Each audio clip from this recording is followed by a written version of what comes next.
If you want to know what will happen next with COVID in the UK, it helps to keep an eye on comparable countries. This is Berlin today. Thousands of people protesting against coronavirus restrictions. Now, much of this is politically motivated, but still, these crowds feel comfortable enough to make their point because cases have been low in Germany for several months. Is this the future for the UK? Or is this Paris, where masks have been made mandatory in the street? An amazingly tough measure given what we know about transmission outdoors. And this is why cases are rising fast above the levels recorded back in March at the very peak of the pandemic.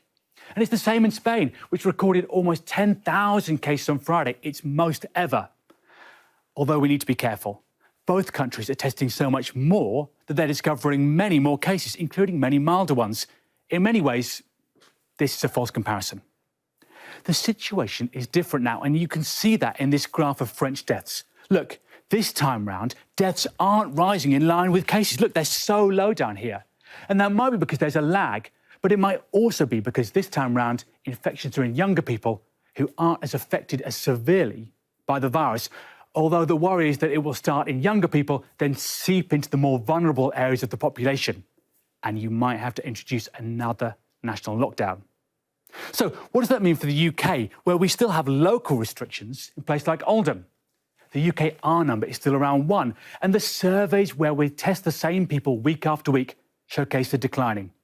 But look here, daily cases are ticking up, and schools are about to open. So are we Germany, keeping a lid on it? Or are we France, losing control? They will hope it's the former. But either way, we should remember this isn't March all over again. We test so much more. We know so much more about treatment, and we all understand how to change our behaviour. That is cause for optimism as we face the uncertain future.